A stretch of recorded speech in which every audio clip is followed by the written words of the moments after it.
A good number of viewers were left completely stunned when Mind Your Language was suddenly canceled in 1986. It had been one of those rare shows that truly brought people together.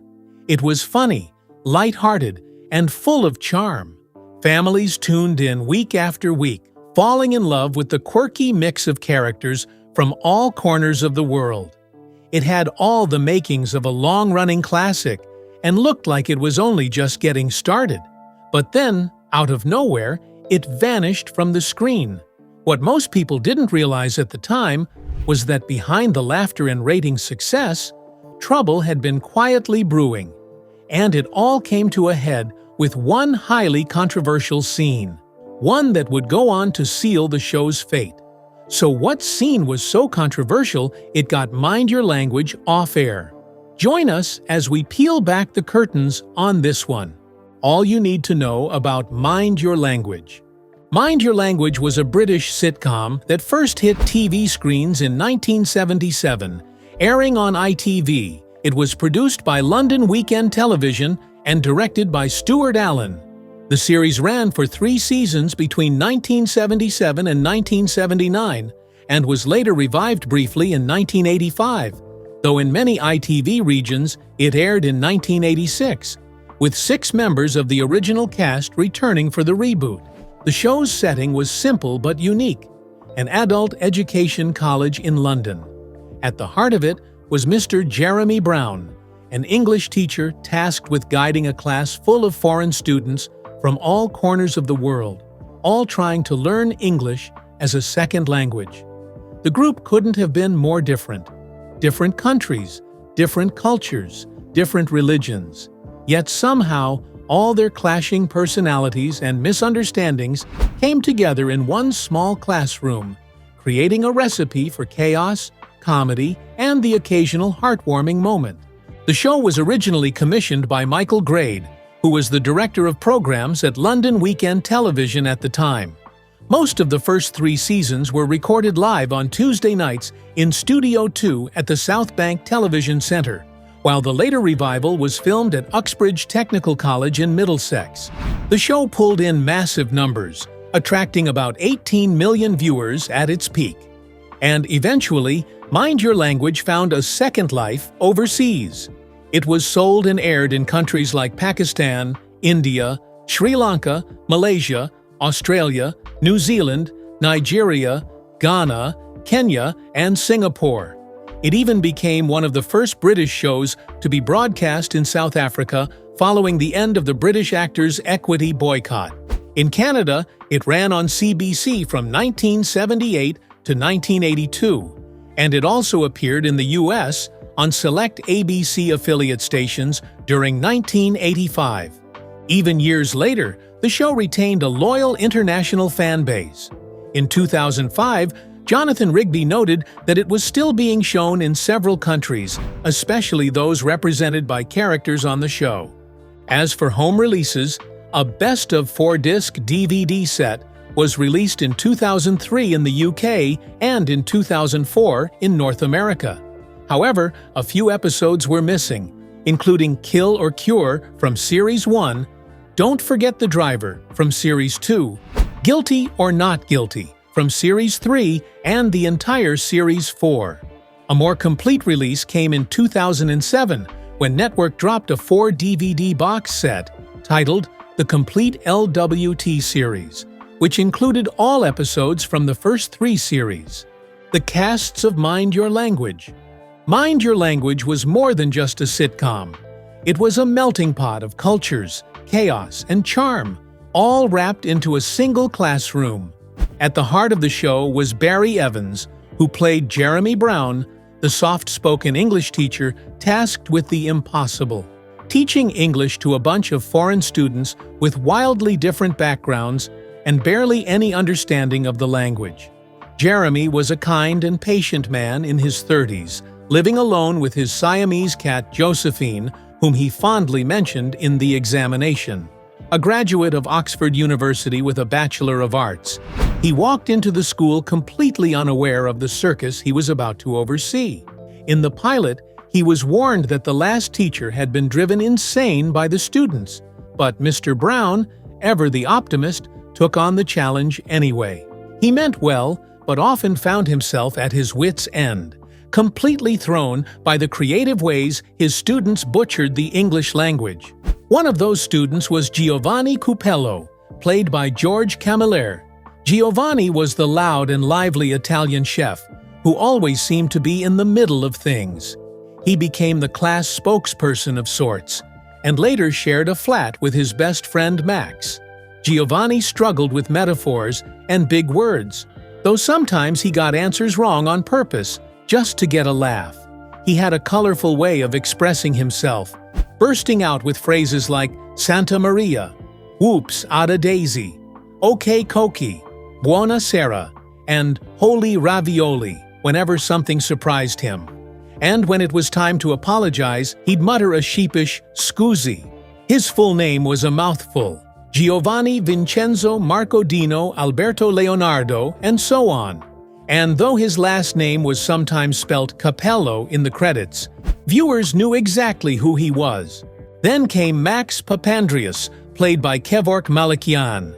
Max was the proud Greek shipping agent from Athens who became best buddies with Giovanni.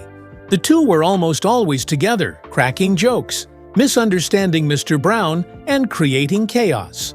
Max, like Giovanni, had trouble with long English words and often confused metaphors.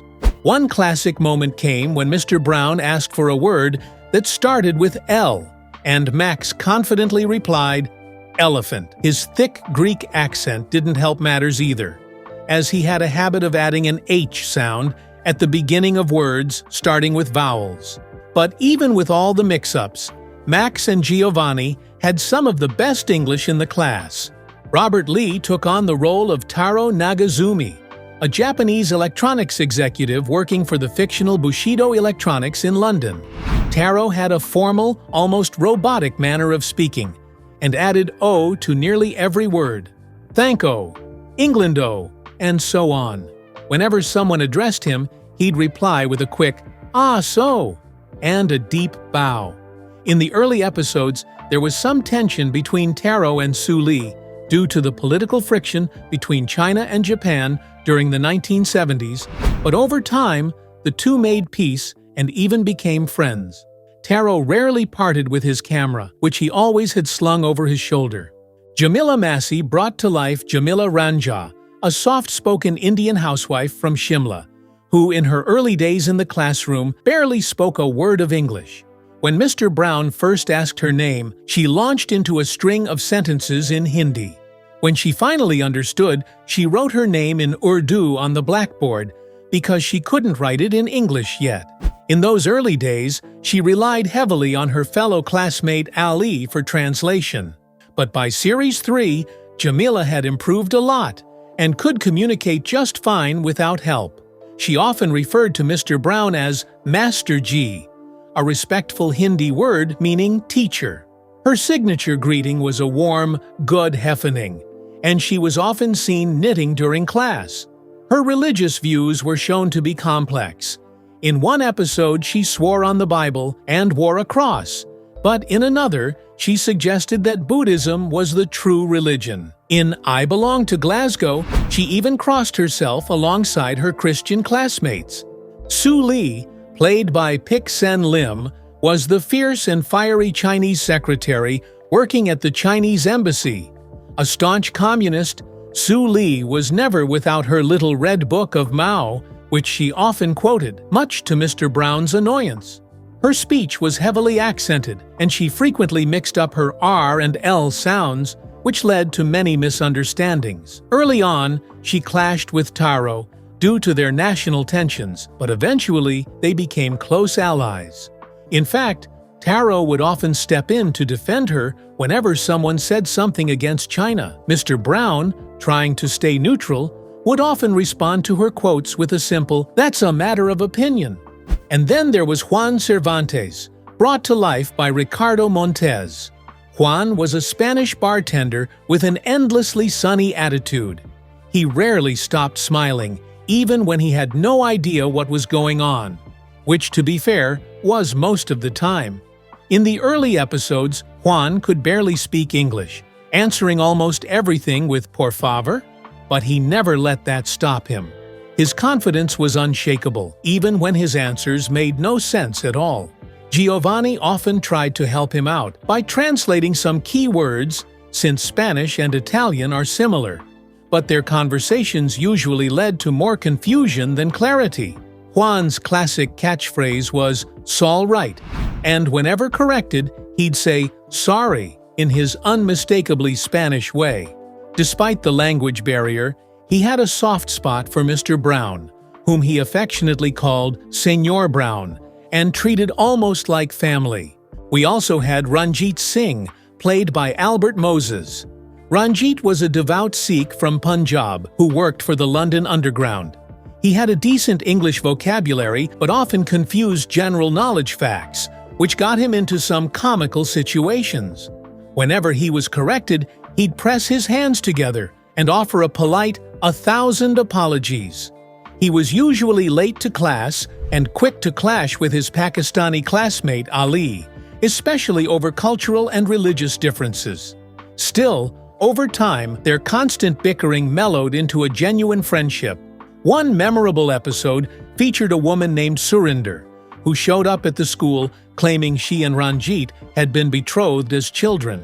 Ranjit confessed the arrangement was true, but he no longer wanted to go through with the marriage. And when pushed too far, he was never afraid to flash his kirpan to make a point.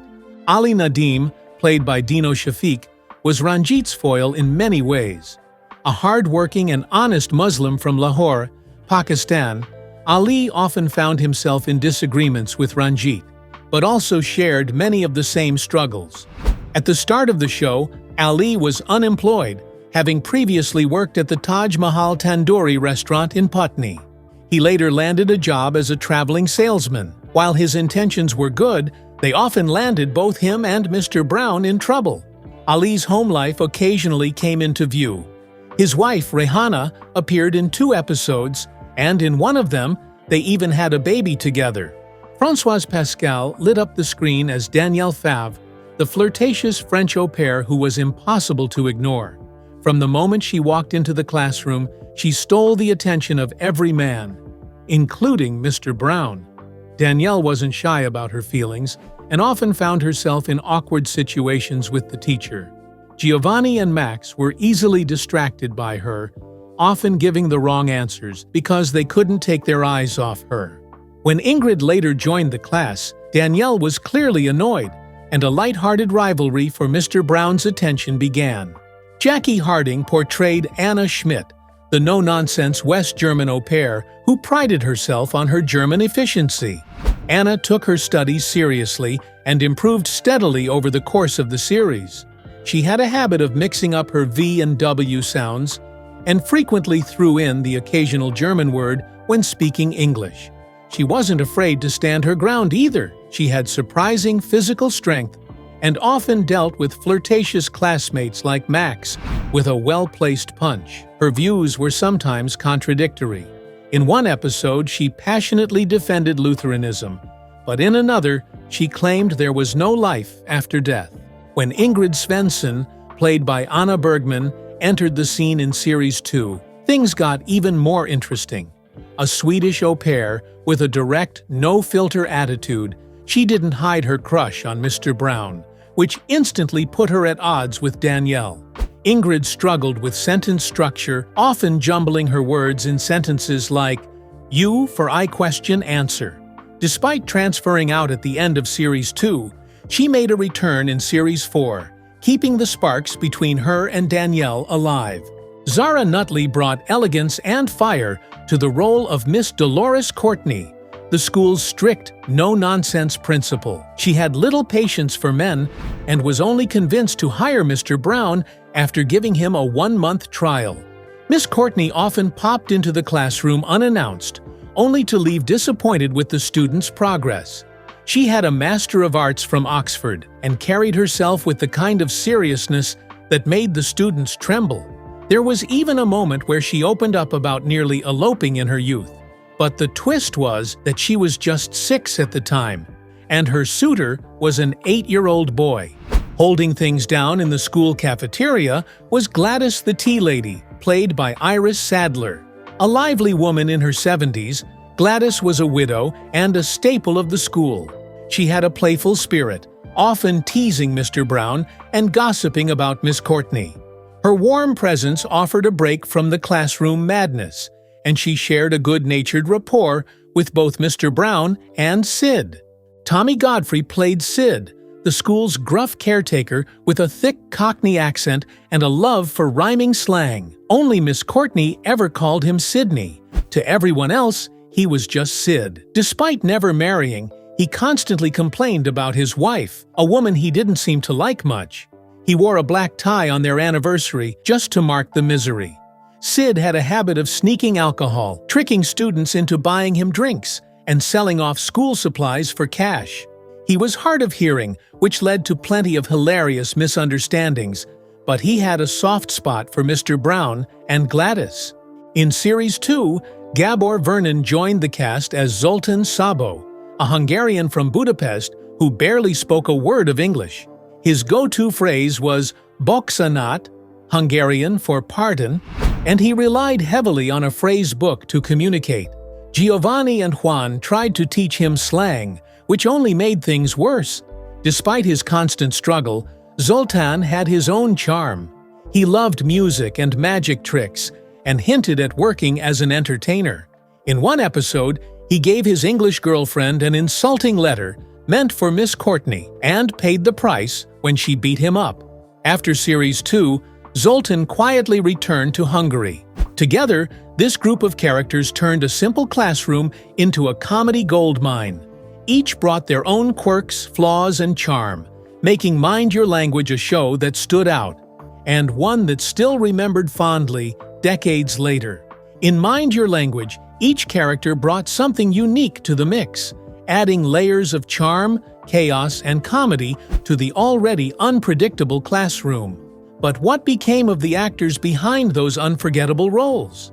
Decades may have passed since the final bell rang in Mr. Brown's class, yet the lives of the cast have taken fascinating turns. Some joyful, some tragic, all worth remembering. Where are the casts now? Albert Moses, born on 19 December 1937 in Gampola, Sri Lanka, became a household name in the UK thanks to his role as Ranjit Singh in Mind Your Language. Long before that, he had already started building his career in India, where he acted in several Bollywood films before moving behind the camera to produce and direct his own. From India, he ventured into Africa, working on documentaries before settling in Britain in the early 1970s. There, he began landing small roles in TV series until Mind Your Language catapulted him into the spotlight. One of his final appearances was in The Snarling, 2018, a film that paid tribute to his earlier role in An American Werewolf in London. Sadly, Albert passed away in London in 2017 at the age of 79. He was laid to rest in his hometown of Gampola at St. Andrew's Church. Barry Evans, who starred as the lovable teacher Jeremy Brown, was the heart of the show. Born on the 18th of June, 1943, Barry had already made waves in sitcoms like Doctor in the House before taking on his most memorable role in Mind Your Language. He brought warmth and patience to the classroom of misfit students and quickly became a fan favorite. Tragically, he died in 1997 under mysterious circumstances at the age of 53. Dino Shafiq, who played the quick-tempered but lovable Ali Nadim, was another unforgettable face. Born in Dhaka in 1930, he moved to the UK from East Pakistan in 1958 and found success in British comedy. Before Mind Your Language, he'd already won hearts as Chaiwala Muhammad in It Ain't Half Hot Mum. Dino passed away in 1984, just days before his 54th birthday. Harry Littlewood, while not a central figure in Mind Your Language, had a wide-ranging career on British television. Born in 1921, he appeared in several popular series like George and Mildred, Z-Cars, Softly, Softly, and The Saint. He passed away in 2003, leaving behind a legacy of solid, reliable TV work. Jamila Massey brought grace and depth to the role of Jamila Ranja, the quiet but observant student. Born in 1934, she had a long career in UK television and radio. Beyond Mind Your Language, she was well known for roles in EastEnders as Neelam Kapoor and as Auntie Satya in the long-running radio soap The Archers. Tommy Godfrey, the school's no-nonsense Cockney caretaker Sid, was a scene stealer. Born in 1916, he carved out a niche playing working-class characters with attitude and charm. He also appeared in Love Thy Neighbor and On the House. Tommy passed away in 1984. Zara Nutley, best known for playing the stern and disapproving Miss Courtney, was born in 1924. With her sharp tone and no-nonsense approach, she kept the class and Poor Mr. Brown in line. She also appeared in Never the Twain and passed away in 2016 at the age of 92. Ricardo Montes, who played the always smiling Spanish student Juan Cervantes, brought warmth and laughter to the series. His other roles included appearances in Mamma Mia and Incognito. Though not much is widely documented about his later years, Juan remains one of the show's most loved characters. Françoise Pascal, the beautiful and flirtatious Danielle, was born in Mauritius in 1949 to French Mauritian parents. With her sultry charm and infectious energy, she quickly became one of the breakout stars of the show. Françoise also appeared in You're on Your Own and enjoyed success as a model. Pic Sen Lim, who played the stern communist Su Li, is a Malaysian Chinese actress born in 1944. She began appearing on British TV in the 1960s and gained even more recognition decades later for her sinister role as the killer cleaner in Johnny English Reborn. She remains a respected figure in British Asian acting circles. Kevork Malikian played the kind-hearted and often confused Greek student Max. Born in Turkey, Kevork went on to star in major international films like Indiana Jones and The Last Crusade, Midnight Express, and Taken 2. His career spanned decades, showcasing his incredible range far beyond the comedy classroom. While all the casts managed to steer clear of scandals and controversies, there was one particular cast member who was always right in the midst of it: the many troubles of Barry Evans' life. Barry Evans was once one of British television's most recognizable faces. With his boyish charm and soft-spoken warmth, he captured the hearts of millions. But behind the clean-cut sitcom star was a man who would quietly fade from the spotlight and die in circumstances that still raise eyebrows today. Born in 1943 in Guildford, England, Barry took to acting early.